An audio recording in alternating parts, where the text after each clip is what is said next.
Bir muslima tabibadan so'rashdi. Ko'p xotinlik haqida fikringiz qanday? Haligi tabiba aytdiki, Alloh Qur'onda muboh qilib qo'ygan narsa ish ustida meni fikrim bo'lish kerakmi dedi.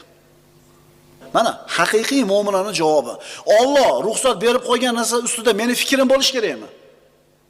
Yana qaytarib aytaman, Alloh va payg'ambarning so'zi turganda mu'min taslim bo'ladi xolos. Fikrni bildirmaydi. Fikrni bildirmaydi. Aytdim-ku, asosiy gap shu haqida bo'ladi bugun. Alloh va Rasulidan bir qadam nima qilibsiz? Ilgarilab ketibsiz, bosib yoribsiz. Masalan, ribo masalasi bor. Alloh taolo ochiqdan ochiq aytib qo'yibdi, yamhaqullohu riba va yurbis sadaqat.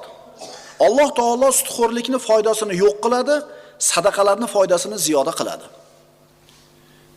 Pul bor, uni aylantirish kerak. Pul topish